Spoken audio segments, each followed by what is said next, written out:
My name is Delaney Harper. I am 34 years old, a designer who has learned to survive with almost nothing, to endure without complaint, and to notice details others miss. I am also the granddaughter of Eleanor Harper, the only person in my family who stood beside me when everyone else stepped away. Her belief in me was the only constant in years defined by betrayal and calculated neglect.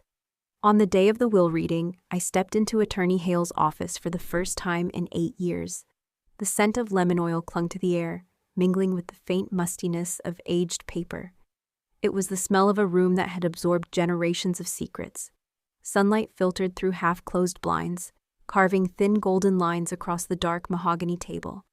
My mother, Vivian, sat with a posture that radiated control. Her pearl necklace rested just above the neckline of a navy dress, chosen to signal power. My father, Martin, leaned back with his arms folded, jaw locked, eyes fixed forward. My half-sister, Ivy, was perfectly composed in a cream blouse and tailored skirt, her golden hair arranged with surgical precision. She wore a smile that hinted not at kindness, but at quiet triumph. Hale, who had been my grandmother's attorney for over 30 years, adjusted his glasses and began to read. To Ivy Harper, I leave the lakeside property in Vermont and my 1959 vintage guitar collection. Ivy's eyes flickered. Perhaps she expected more. To Martin and Vivian Harper, the heirloom grandfather clock and a charitable donation of $15,000 made in their name. My mother's breath hitched, a small, sharp sound that carried equal parts disbelief and offense. Then Hale looked directly at me. To my granddaughter, Delaney Harper, my confidant and my steadfast ally, I leave my entire financial estate, valued at $56 million. The air in the room changed. Hale reached toward me, holding the check as if it were both precious and dangerous. My fingers extended. Before I could touch it, Vivian lunged forward, seizing the paper with startling speed. Without missing a beat, she handed it to Martin, as if they had choreographed this move in private. Martin flicked open a silver lighter, the flame snapping to life. He touched it to the corner of the check. The fire spread in seconds, curling the edges inward, eating away the numbers, erasing the signature. The smell of burning ink and scorched fiber wrapped around me. Ash drifted down onto the polished table like grim snow. Vivian grabbed the envelope I still held and tore it to pieces, each rip deliberate, the scraps falling to the floor in a shower of paper dust. "This is the price of betraying your own blood," she said, her voice low, her eyes fixed on mine. I didn't move, I didn't beg, I simply smiled. A measured, quiet smile that didn't reach my eyes. My mind was already on the inner pocket of my coat, where the real envelope rested, untouched, and waiting. What they destroyed was not what they thought. 8 years earlier, I made a choice my father would never forgive. His vision for my life was already scripted. I would enroll in his alma mater's finance program, graduate with honors, and join the firm he had built from the ground up. I chose a different path, a small liberal arts college upstate, majoring in visual design.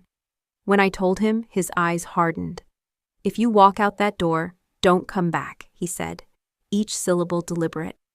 3 weeks later, I came home for Thanksgiving and found my bedroom stripped bare. The bed, the desk, the bookshelves were gone. In their place sat 2 gray armchairs and a faux orchid on a small table. On the wall hung a framed print of a lighthouse I'd never seen. The nameplate on the door no longer said Delaney, it read guest room.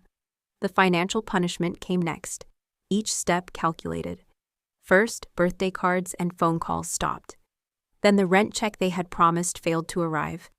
When I called, my mother's voice was cool. "Actions have consequences, Delaney. You wanted independence, now you have it." My father asked me to co-sign a family loan, claiming it was for repairs on the Vermont property. I refused.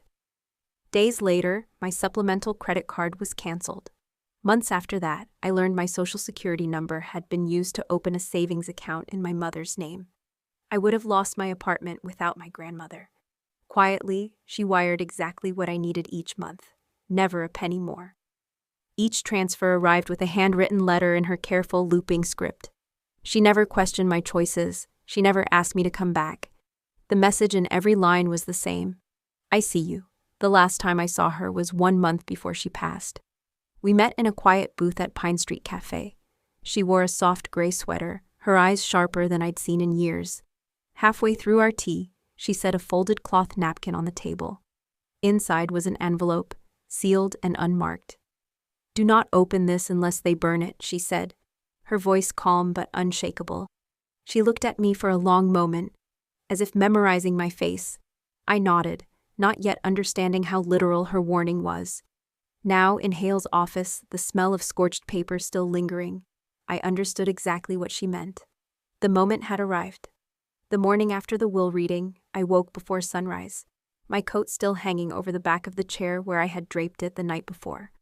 The weight of the real envelope inside was a small comfort, but the memory of scorched paper and my mother's words still pressed against my chest like a stone. I needed to confirm what my grandmother had left me was truly intact. I made coffee, sat at my small kitchen table, and opened my laptop. Typing in my banking credentials felt almost ceremonial. My account had been steady for years, carefully maintained, never overdrawn. When the screen loaded, I expected to see the familiar balance. Instead, 3 words flashed in the center. "Account not found." I blinked, re-entered my information more slowly, careful not to make a typo. The same message appeared. My palms began to sweat. I tried my second account. The result was identical. I called the bank, my voice calm at first.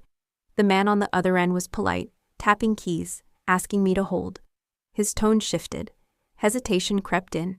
"Ms. Harper, according to our records, your accounts are closed. The system marks them inactive." "Inactive? That doesn't make sense," I said, already feeling my stomach tighten. "It's not just inactive," he continued. "The file shows the status as deceased." For a moment, I didn't breathe. "That's a mistake," I managed, but my voice cracked on the last word. "The record is certified by the county registrar's office," he said. "The date is listed as 2 weeks ago." 2 weeks ago, before the will reading, before my grandmother's death was even made public. My mind raced, searching for a logical explanation, but deep down, I already knew this was no accident. I hung up before my composure broke and drove to the DMV. The fluorescent lights hummed overhead, and the smell of toner and paper hung thick in the air. A clerk in a navy vest took my ID, scanned it, and frowned at the screen. The soft whir of the scanner seemed to echo in the space between us. "You're flagged as legally deceased," she said, matter of fact. I stared at her. "That's impossible. The death certificate was filed under your full legal name, Delaney Eleanor Harper," she said, her eyes flicking up from the monitor to meet mine. "It's signed and stamped by the registrar." There was no trace of malice in her face, only a hint of pity, the kind people give when they think you have no way out. "If you believe this is an error, you can file a correction," she added. "The process can take months. Months. Months of not existing on paper. Months where someone else could use that silence to move pieces I couldn't even see." I stepped away from the counter, my legs unsteady. On the drive home, I decided to stop at the pharmacy to refill my prescription. The clerk took my name and birth date, typed them in, and then shook her head. "You're not in the system. Are you sure you spelled your name correctly?" "It's my name," I said, my voice sharper than I intended. She checked again, then shrugged apologetically. "Maybe try calling your doctor." At the grocery store, I placed a handful of items on the conveyor belt. The cashier scanned them, bagged them, and announced the total. I inserted my debit card. Declined. I tried my credit card. Declined again. The people behind me shifted, impatient. I used the few bills I had in my wallet, my cheeks burning from the quiet humiliation. When I got back to my apartment, my cell phone displayed no service. I powered it off and on again, but nothing changed. My number had been suspended. I couldn't log into my email. The recovery system no longer recognized my information. It was then, standing in my own kitchen with groceries sweating on the counter and a useless phone in my hand, that the full truth landed. I hadn't just been cut off. I had been erased. I wasn't a person in the eyes of the institutions that governed my ability to live. No bank, no license, no medical record, no phone, no proof I had ever existed beyond the memory of a few people. And those few included the ones who wanted me gone. The financial abuse I had endured for years had always been about control, cutting off resources, forcing dependence. But this was something deeper, colder. It was the deliberate removal of my right to exist on paper, the creation of a vacuum they could fill with their own version of the truth. And if they could do this, I realized, then burning the check had never been their real move. That had been theater, a performance meant to distract me and anyone else watching. The real damage was already in motion, hidden in systems and signatures and stamped certificates. For the first time in years, I felt the sharp edge of fear. Not the fear of losing money or property, but the fear of becoming invisible in a world that demands you prove you are real before it lets you breathe. By the time I reached the corner near my apartment building, the wind had picked up, rattling the bare branches overhead. That was when I saw her. Across the street, half hidden beneath the skeletal limbs of a maple tree, stood a woman in a tailored coat. Her face was partially obscured by oversized sunglasses that didn't match the overcast day. What caught my attention wasn't her stillness, but the pale blue silk scarf looped neatly around her neck. I knew that scarf. My mother had once worn it constantly until, 3 years ago, she claimed the dry cleaner had lost it. The scarf lifted slightly in the breeze, the fabric catching the light in a way I remembered from childhood. She didn't look away when I noticed her. She didn't move at all. There was no phone in her hand, no pretense of waiting for someone. She was watching me, her attention sharp and unbroken, as if she were making sure I had seen her. A prickle of unease ran down my spine. This wasn't a coincidence. This was surveillance dressed as happenstance. I turned toward the entrance of my building, my pace unhurried, forcing myself not to glance back until I reached the door. When I finally did, she was gone. The sidewalk across the street was empty, except for a scattering of damp leaves. Inside my apartment, the silence felt heavier than usual, as though it carried traces of her stare. I hung my coat on the back of the chair but hesitated before stepping away. My hand went to the inner pocket, brushing against the edge of the envelope my grandmother had given me. I pulled it out and set it on the table. The cloth napkin wrapping it was still neatly folded, its fibers holding the faint scent of the cafe where she'd placed it in my hands. I broke the seal slowly, my fingers steady despite the churn in my stomach. Inside was a check, almost identical to the one my parents had burned in Hale's office. Same amount, same signature, but printed in bold red letters across the front were the words, non-negotiable. Taped to the back was a small black USB drive. I crossed to my desk, slid the drive into the port, and waited as the single folder appeared on the screen. Inside were scanned documents, each page bearing my grandmother's distinctive signature. They confirmed the transfer of her entire financial estate into a trust, my trust, weeks before she passed away. The trust account was registered under a code that stopped me cold, her birthday written backward, a sequence she had used for years to lock away things she didn't want anyone else to touch. I leaned back, absorbing the weight of it. The funds were already secure, moved before anyone could interfere. The check they had destroyed in that conference room was a decoy, nothing more than bait to provoke the reaction she had anticipated from them. She had planned this. She had known exactly what they would do. But the realization brought no sense of victory. My name was still erased from every system that defined me as alive. Without restoring my legal existence, the trust might as well have been sealed behind a vault door I couldn't open. The scarf in the street, the blocked accounts, the void in official records, all of it formed a picture I couldn't ignore. This wasn't simply about cutting me off financially. It was about removing me entirely, reducing me to a legal absence that could be exploited. They wanted the money, yes, but more than that, they wanted silence. The kind of silence that can't testify, can't claim ownership, can't fight back. I closed the folder and removed the USB, feeling its weight in my palm. The stakes were now layered in a way I hadn't fully seen before. My grandmother had left me the means to reclaim everything, but my parents had stripped away the framework that proved I had the right to it. They had burned a worthless check to distract me while setting in motion something far more dangerous. The thought that someone might still be outside, watching for my next move, only sharpened my focus. Fear was a luxury I couldn't afford. If they believed erasing me would keep me quiet, they had forgotten who my grandmother raised. By dusk the wind sharpened along my block. Branches clicked like thin bones as I unlocked the cedar box. Inside lay the brass key my grandmother pressed into my hand on my 18th birthday. The metal was small and steadying.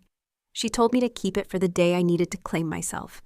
I wrapped the key in its worn handkerchief and left the apartment. Langford Vaults sat between a wine shop and a bookstore. No sign revealed its purpose. A camera studied my face. A soft buzz released the lock. The lobby held the hush of a chapel. Polished concrete, air a degree colder than comfort. I presented the key. The receptionist measured its teeth against a template, checked a ledger, and sent me down a narrow corridor to the secure wing. With each step, the air cooled further. Brushed steel mirrored a pale outline, a reminder that systems had already tried to erase me. An attendant met me at the last door, verified the key, and guided me into a private room with a bolted chair and a table the size of a trunk lid. The lock closed with a click. I set the key into a slot in the wall. A mechanism engaged. A drawer slid forward bearing a stamped number, 17. I lifted the lid.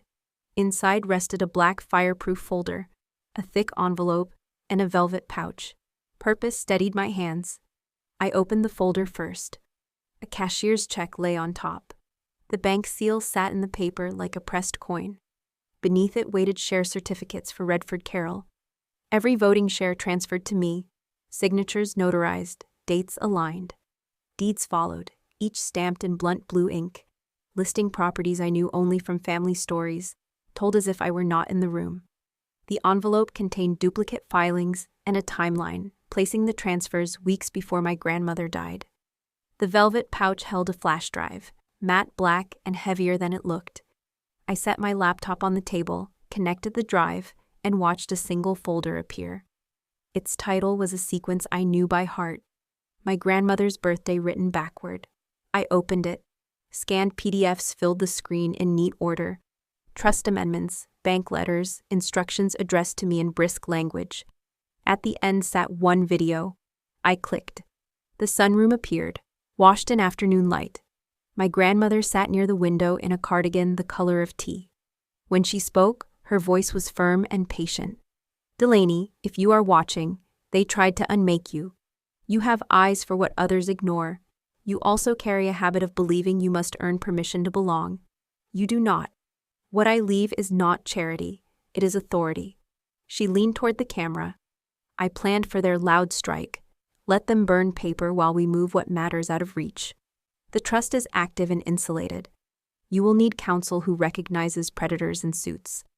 In the folder labeled Intake, you will find reference numbers.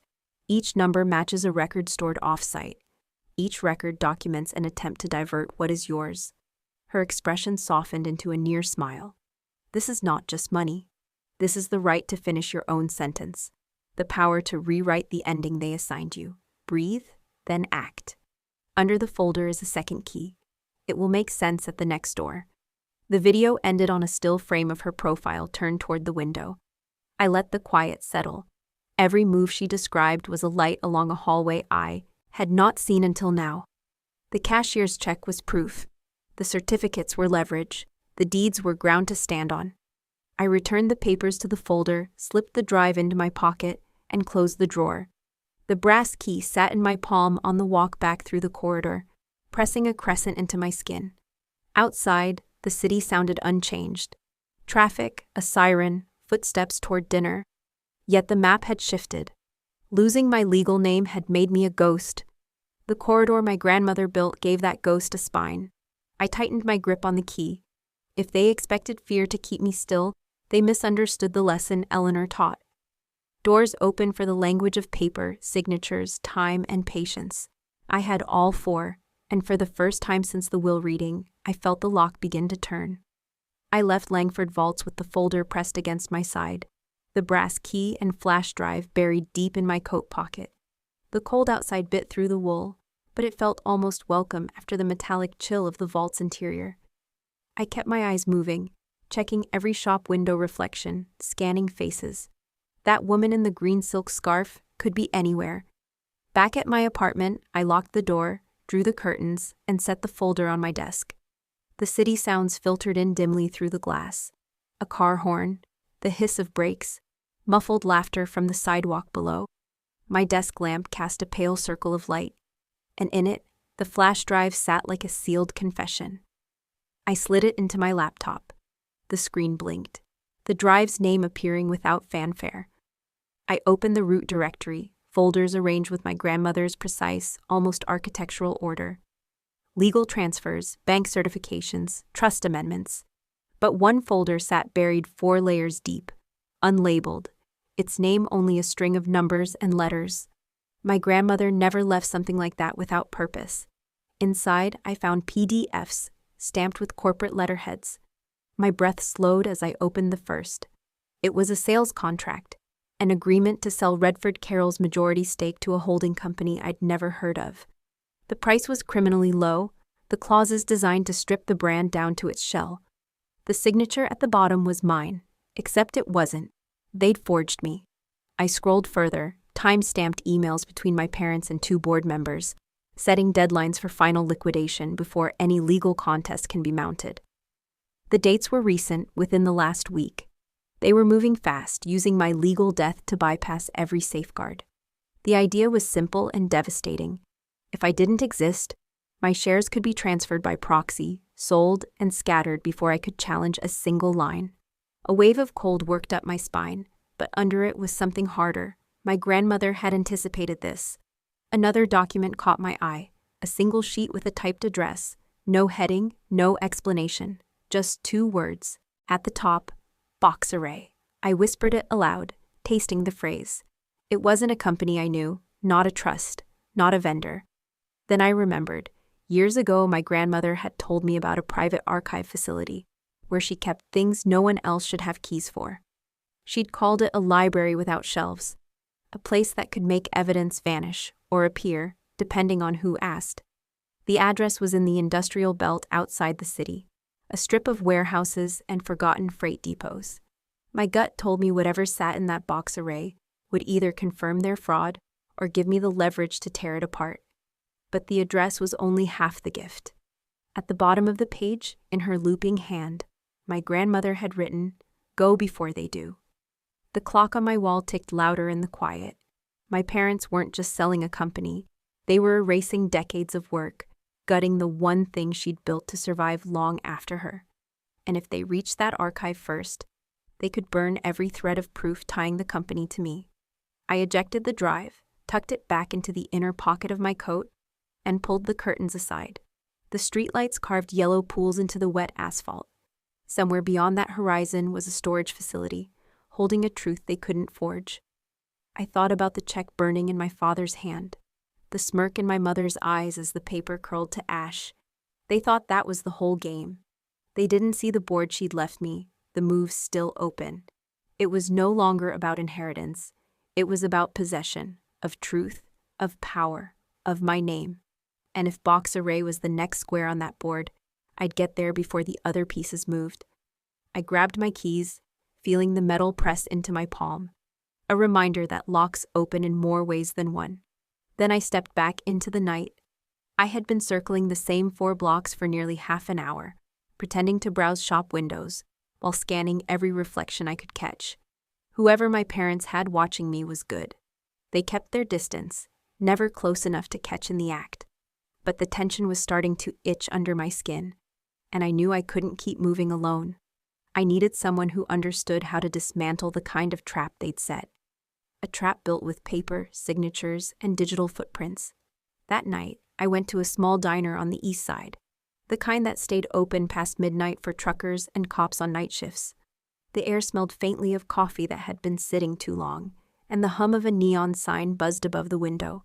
I slid into a booth, my coat still damp from the drizzle outside. 10 minutes later, a man in a dark canvas jacket stepped inside, scanned the room once, then walked straight toward me. "Miles Bennett," he said, extending a hand. His grip was firm, his gaze steady, as if he could size up a person's entire history just by the way they held themselves. I'd heard of him through a friend of a friend, someone who had once been buried under fabricated debt, until Miles uncovered the fraud and brought the culprits to court. Before that, he'd been an investigator in the Financial Crimes Division for over a decade. His hair was a little too long for someone in his line of work, and there was a faint scar running from his temple into his hairline. But his clothes were nondescript. Worn jeans, boots, a jacket you could wear into any room without drawing attention. His eyes, though, they were sharp, deliberate, like he read documents the way surgeons read x-rays. We didn't waste time with small talk. I slid the manila folder across the table, the one I'd brought from Langford Vaults. He opened it, leafing through the trust documents and the forged sales contract. "You've been declared dead," he said, after only 30 seconds of scanning. His tone was matter-of-fact, not a question. "On paper," I confirmed. "Which means," he continued, "any assets tied to your legal identity are frozen or transferable by proxy. Your parents have at least one accomplice with access to high-level corporate registries." He tapped the forged signature. "This isn't amateur work. Whoever forged this has done it before." The waitress came by, refilling my coffee, her movements automatic. Miles didn't look up from the pages. "I've handled cases like this," he said finally, "but they usually drag out for months. You don't have months. The sale is moving now. If they file the last set of transfer documents before you restore your legal status, it's over. You'll never get the company back. Hell, you won't even get your own name back." I leaned forward. "Then we stop them before they finish." He looked at me for a long beat, as though deciding whether I understood what I was asking. "Stopping them means exposing them, and exposing them means you need a complete trail, financial, legal, personal, that points back to them and no one else. You sure you want that kind of fight?" "I've been in that fight since I was 18, I said. "I just didn't know the rules." He sat back, folding the contract neatly. "All right, 48 hours. That's how long I can go without them knowing someone's chasing their money. After that, they'll shut everything down or move it offshore." I felt the air shift between us, like a contract had been signed without ink. "What do you need from me?" I asked. "Names, dates, every address you've ever had, every bank you've ever used, even for a day." And his eyes locked on mine. "You need to be ready for what comes back. People think financial crimes are numbers on a page. They forget numbers lead to people. People who'll do anything to keep what they've stolen." He slid the folder back to me, but kept a single page, the sales contract with the forged signature. "I'll trace the hands that touched this. If your parents signed off on anything in person, we'll find the witnesses, the notaries, the digital logs. Everyone leaves a mark, even if they think they don't." For the first time in days, the knot in my chest loosened just slightly. Miles didn't talk about possibilities. He talked about inevitabilities. As we left the diner, he glanced toward the corner of the street, where the lamplight caught on a faint movement. A figure turning away, slipping into the dark. "Don't look," he said quietly. "If they're following you, we'll turn it to our advantage." I kept walking, the night air cool against my face, the sound of his boots matching my steps. For the first time, I wasn't just surviving their game. I had a player on my side. Miles drove. I navigated. The industrial belt unspooled in long rows of corrugated metal and chain link. Sodium lamps hummed over loading docks. Pallets stood like silent chess pieces. Box array hid in plain sight behind a blank concrete facade. No sign, only a keypad, a black camera eye, and a door newer than the wall that held it. We parked beneath a broken streetlight. Miles handed me a plain cap and thin gloves. Practical, unremarkable. "If anyone speaks to us, let me answer," he said. Inside, the lobby was overcooled and quiet. The floor shone like a sheet of ice. A lone clerk scrolled through a tablet without looking up. Miles gave a name that matched the reference number my grandmother had placed in the intake folder. The clerk checked, nodded, and pressed a buzzer. A steel gate clicked. We were in. The corridor beyond was long and narrow, arrows stenciled on the floor. The air smelled of dust and ozone. A low electrical hum pulsed through the walls. On either side, storage bays marched away in numbered ranks. Each door had a key slot and a recessed code pad. Our target sat in Archive North. Block capitals warned that all access was locked. At the corner, Miles tipped his head toward a camera, then crouched to tie his bootlace. The brim of his cap hid the lens for 3 measured seconds. Then he rose and kept walking. The panel we needed displayed the same letter number string from the shipping manifest. A small round port waited below. The profile matched the thin brass key I had carried since Langford. I slid it home, the teeth caught, The drawer released with a soft breath. Inside lay a flat fireproof case and a cloth bundle tied with twine. My hands shook once. I stilled them, lifted both to a waist-high table. I untied the bundle. 12 envelopes rested inside, addressed in my grandmother's elegant slant. None bore stamps. Each date landed near a wound I remembered. The week my bedroom was renamed guest room. The month my supplemental card was cut. The Christmas I ate soup alone. The spring commencement where my row looked out at empty seating. The rent week when a notice on my door threatened to end everything. I opened the first. The paper carried a faint lavender note. She wrote about the lighthouse print my mother hung and how a house can be rearranged to exile a daughter without a raised voice. She wrote that survival is not disloyalty, but proof you are still breathing. Under the letters, a red-tabbed folder waited. Inside lay certified copies that made my pulse hammer. A will signed 2 weeks after the registrar filed my false death. The notarization was clean. The witnesses were not family friends, but 2 hospice nurses and a visiting chaplain. The document was brief and unmistakable. It named me sole heir. It revoked prior versions. It affirmed the transfer to the trust already executed. It directed that any challenge premised on falsified identity records be referred to federal investigators for criminal review, with legal fees paid from the estate to protect the rightful heir. I slid the folder across the table. Miles read in silence, page by page, his jaw set. A small breath escaped him, not surprise, satisfaction. "This is the spine," he said. "Fresh will, neutral witnesses, explicit fraud language. Paired with the forged sale and your death record, it is a single narrative. Intent, method, and opportunity." Footsteps sounded in the corridor. A hand truck squeaked. Work continued at its ordinary rhythm. Still, I returned the letters to their bundle, counting them in order. 12 moments of erasure. 12 anchors a jury could hold. Miles raised a pocket camera and documented everything. Seals, signatures, dates. He pressed a tamper sticker across the case latch and wrote the seal number in his notebook. A visible chain where theirs had been hidden. I slipped one envelope into my coat. It was dated the morning after my father demanded I co-sign his loan. The closing line was neat and steady. "You will not be erased while I still stand." The fibers of the paper steadied my hands better than any check. We slid the drawer shut. The lock caught with a clean click. In the lobby, the clerk returned our digital pass with a glance. No questions. Outside, the air tasted like rain. A freight horn sounded somewhere beyond the warehouses. Miles started the engine. The dashboard clock glowed with hours we did not have. He looked over, the hint of a smile cutting through his focus. "We can take them to court and win," he said. "Not someday. Now." I nodded.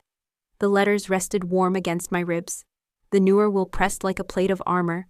For the first time since they tried to make me a ghost, I felt written back into the world. Line by line, page by page, name by name. We turned my apartment into a war room. The desk lamp burned a tight circle across the table. The scanner clicked and hummed. The stapler snapped with small metallic certainty. Miles spread the documents into clean stacks. Trust amendments, the fresh will, the forged sale, the manifest leading to box array, the registry records that said I was dead. He worked with a quiet focus that steadied the room. Every movement, exact. Every page labeled with a colored tab.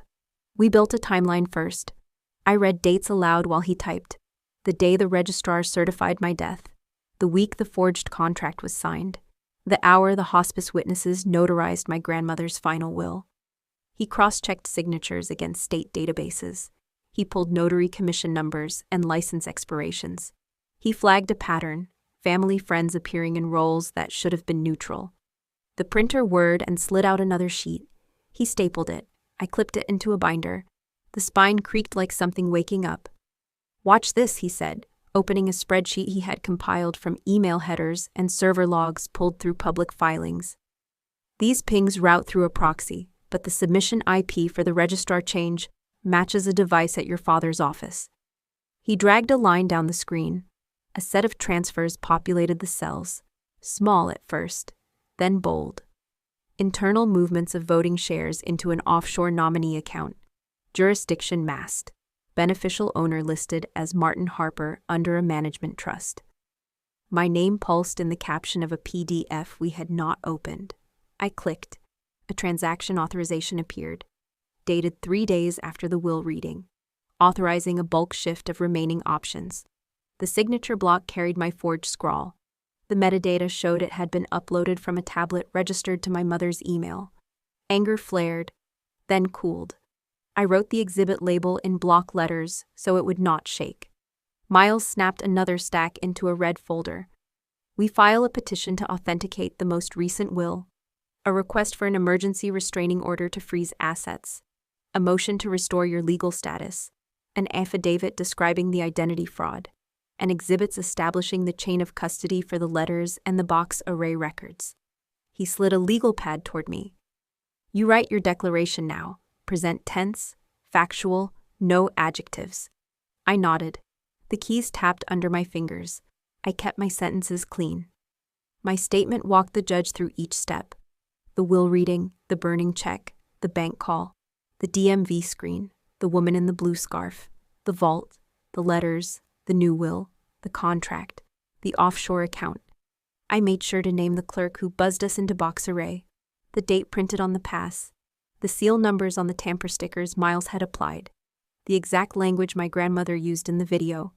When I finished, he read it once, then again. Then he handed me a pen. Sign, date, initial every page. We will notarize at the 24-hour kiosk if the bank turns us away, he said. The pen's weight felt heavier than it should. While he compiled the exhibits, I opened the cloth bundle of letters and pulled the one dated on my last birthday. The paper carried a faint lavender note. The ink was darker, steadier than usual. She wrote about a lemon cake she had baked for herself when she was 34, about eating one slice at a time for a week because celebration can be an act of endurance, about how belief is not a feeling, but a practice. The final lines were neat, deliberate, unhurried. No one has the right to erase you from your own story. I read the sentence twice, then pressed my palm flat against the page. The fibers were soft, the edges crisp. I breathed in until my ribs ached. I slipped the letter into a clear sleeve and added it to the exhibits. Evidence, yes, but also compass. Miles glanced up, saw my face, and did not interrupt. He slid a fresh set of tabs toward me and let the room fall back into the rhythm of work. The clock on the oven moved past midnight. Outside, tires hissed on wet pavement. A siren rose and faded. The building settled. We ran the checklist again. Petition, motion, affidavit, exhibits, service packets for opposing counsel, courtesy copies for chambers, flash drive backups, cloud mirror. He backed the files to 2 encrypted devices and locked one inside a fireproof pouch with the spare brass key. When he looked at me again, his expression held a question and an answer at once. You understand that once we file, there's no going back, he said. They will hit hard, public, personal, but the record will be ours. I understand, I said. They already took my name. I am only taking it back. He nodded, closed the last binder, and set it on the edge of the table like a packed parachute. We are at the courthouse when the doors open. After we stamp the filings, we go straight to the judge's clerk and request an emergency hearing. Your grandmother gave you the ground. We make it hold. The lamp buzzed softly. The stapler rested. The scanner light cooled. I turned off the coffee maker, rinsed 2 mugs, set them upside down on a towel. The apartment was quiet again, but nothing was the same. The binders lined the table like a row of shields. My signature dried on the page. The birthday letter waited in its sleeve. And the path ahead had only one direction left. The first wave hit before dawn. I woke to the glow of my phone, headlines stacked in notifications, my name in bold, my face frozen in stills I had never seen before. The lead story read, Heiress declines fortune, family calls for compassion. I clicked. The voice in the attached clip was mine, but the words were wrong. The audio had been cut and spliced until it sounded as if I were calmly renouncing any claim to my grandmother's estate. Within an hour, the narrative hardened. Talk radio hosts framed me as unstable. An anchor on a morning show repeated a line about long-standing emotional issues. A quote from family sources said I had struggled with paranoia for years, that my absence from family events was self-imposed, that I was incapable of managing a complex inheritance. They had used my grandmother's funeral footage to illustrate their point. The camera froze on a moment, where I was looking down, making me appear withdrawn, detached. Miles arrived with 2 coffees and set one in front of me without speaking. He scrolled through his own feed. His jaw was tight, but his hands stayed steady. They hired a PR crisis firm, he said finally. This is their play, to poison the well before we get to court. I pushed the phone away. They made it sound like I admitted it. They took fragments of real conversations and bent them until they break, he said. This is why we documented everything. This is why the chain of evidence matters. He sipped the coffee and set it down. The harder they hit, the closer we are to the mark. People only launch a smear campaign when they're afraid the truth will stand on its own. Outside, a delivery truck reversed, beeping in slow rhythm. I kept my eyes on the tabletop. The grain of the wood looked sharper than usual, the stain darker, the edges more defined. Miles slid a folder toward me. We respond in court, not in kind. Focus forward. Before I could answer, my phone lit again, this time with a number I didn't recognize. I let it ring twice before picking up. The voice was low, urgent. Delaney Harper? Yes. This is Carl Jensen. I used to work for your father, accounts department. I left last year. You don't know me, but I know what they're doing to you. I glanced at Miles. He raised an eyebrow and started taking notes. Carl's breath caught, as if checking the line. There's a storage unit your father keeps under a shell name, Maple Trust Holdings. Inside is a locked fireproof case. It has copies of correspondence, ledger entries, and payment schedules. Enough to show coordination between him, your mother, and certain board members to force you out and liquidate assets. My pulse kicked up. My fingers pressed the phone tighter to my ear. Where is it? Carl rattled off an address on the industrial edge of town. Unit 3C. Lease is in the name of a defunct vendor, but the autopay comes from a family trust. He visits once every 2 months. Last time was 3 weeks ago. Why are you telling me this? I asked. Because I stayed quiet too long, he said. And because I know they will destroy it before you can get a subpoena, unless you move first. The line clicked off. I stared at the phone a moment longer before setting it down. Miles had already mapped the address on his tablet. That's 15 minutes from the courthouse, he said. We could check it after filing. They'll see us coming, I said. Not if we go tonight, he replied. You heard him, they might clear it out. We get photos, serial numbers, proof of possession. Then we let the court demand the rest. A thin tremor ran through me, not fear exactly, but the knowledge that the ground had just shifted. This was no longer about surviving their attacks. This was about carrying the fight into their territory. Miles leaned back, studying me. Midpoint, he said. What? In any good case or story, there's a point where the protagonist stops reacting and starts acting. This is yours. I nodded, feeling the truth of it settle. The smear campaign was their attempt to seal me inside the narrative they'd built. Carl's call had cracked it open. I could still hear his voice. Quick, breathless, certain. Miles closed the folder, slid it into the top of his bag, and looked at me as if asking a silent question. I answered without words, reaching for my coat. They already set the fire, I said. Now we walk straight through it. The courtroom smelled faintly of old varnish and paper, the kind of air that had been recycled through decades of whispered testimony and slammed gavels. Every seat was filled, the hum of expectation vibrating in my ribs. I could feel the stares on my back, reporters with pens poised, strangers leaning forward as if they might catch history mid-breath. At the front, the judge's bench loomed like a dark horizon. My parents sat to my left at the defense table, Vivian in a pale suit that looked almost brittle under the fluorescent lights, Martin with his jaw set so tight I could see the muscle twitch in his cheek. Ivy had slipped into the second row behind them, her shoulders hunched as if trying to disappear into her own coat. I wondered if she came to support them, or to see for herself whether I would survive this. The first move came fast. Their attorney rose with a measured confidence, carrying a small stack of discs. Your Honor, he began, his tone oiled smooth.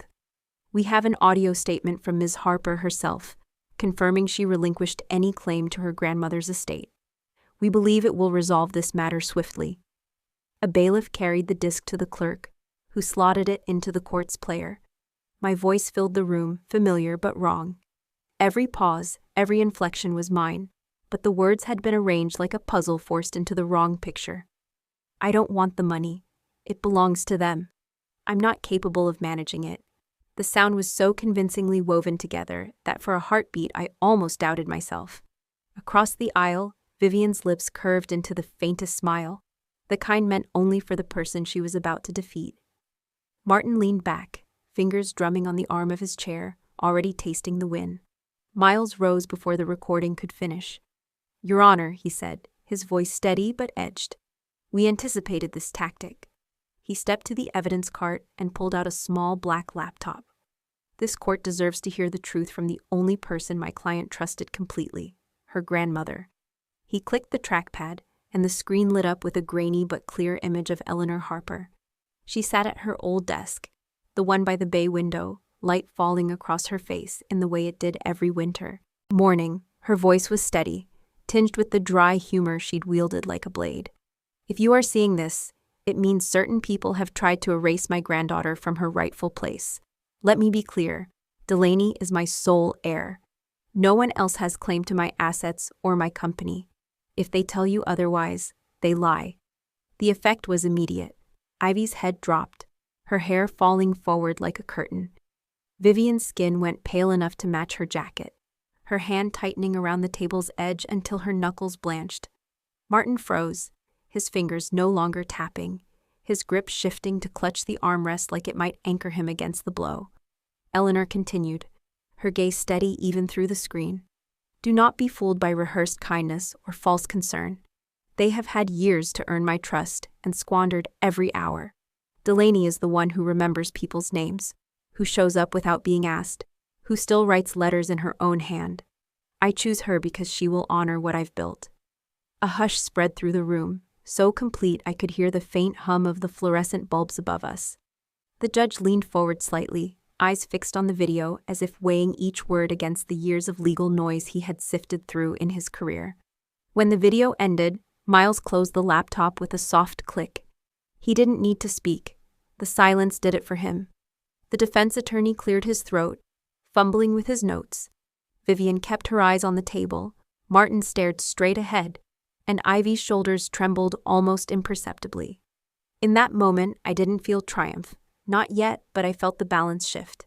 For the first time since the will reading, I wasn't the one on trial in their eyes. They were, and the entire room knew it.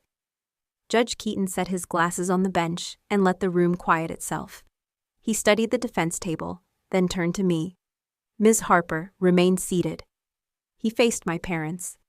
"Counsel, the recording you offered shows audible splices. Petitioner's filing includes a spectrogram confirming fabrication. Coupled with the video statement from Eleanor Harper and the hospice witnesses to her final will, there is no credible basis to accept your narrative." He turned a page. "You did not merely try to redirect assets. You built a scheme that depended on the legal death of a living person." His eyes settled on Vivian, then Martin. "You did not only commit fraud, you also stripped a person of her identity." My hands rested, my pulse thudded. "Accordingly," the judge continued, "the court accepts and authenticates the most recent will of Eleanor Harper, recognizes Delaney Harper as the sole legal heir, orders immediate restoration of her status in the state registry, and grants an emergency injunction freezing the assets of Martin and Vivian Harper, pending referral of potential criminal matters," the clerk typed. The bailiff straightened. Vivian's mouth opened and closed without sound. Martin leaned forward, fingers whitening against polished wood. Ivy lowered her head, a tear slid along her knuckle. Any attempted transfer of shares, liquidation of divisions, or movement of funds offshore is enjoined. Any violation will be addressed as contempt. He signed the order. "Counsel for petitioner, deliver courtesy copies to chambers and serve opposing counsel by noon." Something unlatched in my chest. A release. Miles nudged a binder toward me. Inside a clear sleeve lay the certified copy of my grandmother's final will, dense with seals and signatures. I slid a hand under the plastic and felt the raised county stamp. The cool weight of paper steadied me. Across the aisle, Their attorney tried to regroup. Your Honor, my clients acted under the good faith belief. Belief does not license forgery or identity suppression, the judge said. The registrar filing and the notary logs are referred to the district attorney. The marshals will assist Ms. Harper in regaining access to accounts and records without delay. The gavel cracked once. The room exhaled. Reporters rose. The bailiff called the next case. I stood with the binder in my hand. Miles touched my sleeve. We are not finished, he murmured. But the ground is yours. We stepped into the corridor. The air smelled of polish and paper. Red lights waited beyond the glass doors. I kept moving until Vivian said my name. It was the first time she had spoken it in public in years. I turned. Her blouse looked fragile under the fluorescence. Delaney, she said, searching for a word large enough to cover the last hour. We can talk. I held the binder tighter. I will not discuss evidence in a hallway. My voice sounded unfamiliar in its steadiness. Martin hovered a step behind her. Ivy stood near the wall with her arms cinched across her ribs. Miles shifted, calm but immovable. Any communication goes through counsel. He handed their attorney a card and a service copy of the injunction. The paper landed with a soft slap. Outside, the air was cleaner and cool. Sun lit the courthouse steps. A small knot of strangers waited by the railing, faces open and kind. An older woman touched my sleeve and said, "Good." I nodded. We did not give a statement. Miles declined the microphones with courteous finality. He guided me down 3 steps and let go. On the sidewalk, I opened the binder and lifted the plastic. I pressed the will against my chest. The seal's ridges cooled through the fabric. For months I had moved like a shadow. The paper said otherwise. I was written back into the systems that had tried to forget me, recognized where it mattered, alive in the only way the institutions understand. Traffic slid past. A bell marked the hour. I looked up at the frieze over the doors, stone letters cut into sun. The sun felt real on my face. For once, records matched me. My grandmother taught me that justice rarely arrives with trumpets. It arrives with signatures, orders, the stubborn courage to wait. I took a breath that filled the space behind my ribs and held it until the noise sharpened into ordinary sound. Then I began to walk, the binder firm in my hands, the future no longer a corridor I crept through, but a threshold I crossed on my name. 2 days after the verdict, Miles called to say Ivy had reached out.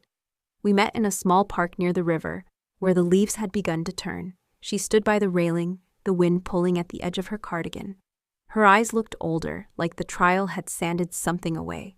I didn't know, she said, as soon as I stopped beside her. I swear, Delaney, Dad told me we were securing the company, keeping it from outsiders.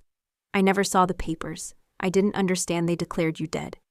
I studied her face, the same freckles from childhood, the same way her voice lifted on certain vowels, but now there was something fragile beneath it. You signed off on transfers, I said. She flinched. Because he put them in front of me. I thought it was standard. She rubbed her hands together. If I had known what they were doing, you would have stopped them, I asked. She didn't answer. A gull's cry cut the air between us. I pulled a small recorder from my pocket, the same one I had used to capture her testimony during discovery. I pressed play.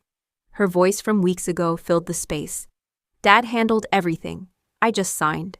She looked up sharply. I'm not here to drag you down, I said. But you were part of it, whether you meant to be or not. I'm keeping this, I tapped the recorder, because truth should live somewhere outside our heads. Her eyes glossed, but I didn't step closer.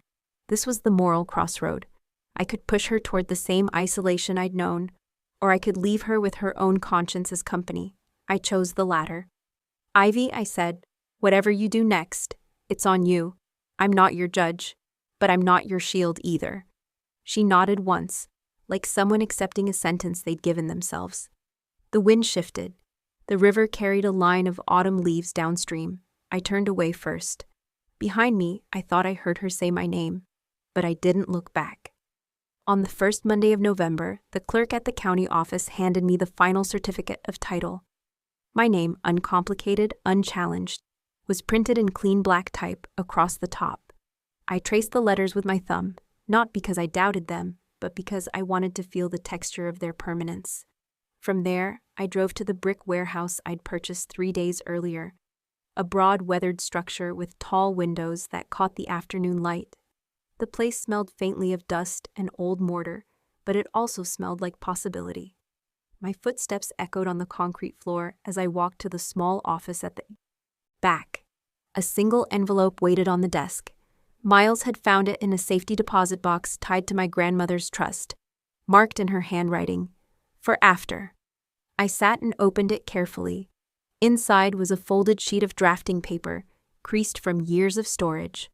On it, my grandmother had drawn the outline of a space, wide work tables, an open gallery, notes in her looping script about light angles and wall textures. Beneath the sketch, a partially filled-out business license application listed my name in the owner's field. The last line, underlined twice in her fountain pen blue, read, "Make something they cannot erase." I read it again, slower this time, letting each word anchor itself. This was her final seed, planted before she left. Not money, not property, but a directive, a challenge. I stood and walked to the center of the empty floor, holding the paper up to the sunlight streaming through the high windows. Dust motes spun in the beam. For years my life had been defined by what could be taken: support, trust, identity. Now I could define it by what I built. The red brick around me wasn't just a shell, it was a statement. I could see it in my mind, the walls lined with artwork, the hum of creation replacing the silence of absence. I folded the paper and slid it back into the envelope, tucking it inside my jacket. Outside, the day had shifted toward evening, the light warmer and low. I locked the heavy metal door and felt the solid click under my hand. This was mine, not because a court had said so, but because I would fill it with something no one could burn, shred, or forge. As I walked to my car, the warehouse stood behind me like a sentinel. For the first time in years, the path ahead wasn't a narrow escape route. It was open ground, and I intended to leave my name in it, in ways that no one, not even family, could rewrite. I stood in the center of the workshop, the red brick walls breathing in the golden spill of late afternoon light. Dust drifted in the air, catching the glow like slow-moving stars. The room was empty, yet it hummed with the weight of what it could hold. I could hear my own breathing, steady and deep, as if my body knew this moment would be one I would replay for years. Somewhere beyond the thick walls, a faint ticking reached my ears. I knew that sound. The old grandfather clock, once proudly displayed in my parents' hallway, now sat behind a bank's locked doors, sealed under the court's order. They couldn't touch it, and I couldn't forget it. Each pendulum swing seemed to mark the distance between the life they tried to script for me and the one I was writing now. I walked toward the tall windows, feeling the coolness of the concrete floor under my boots.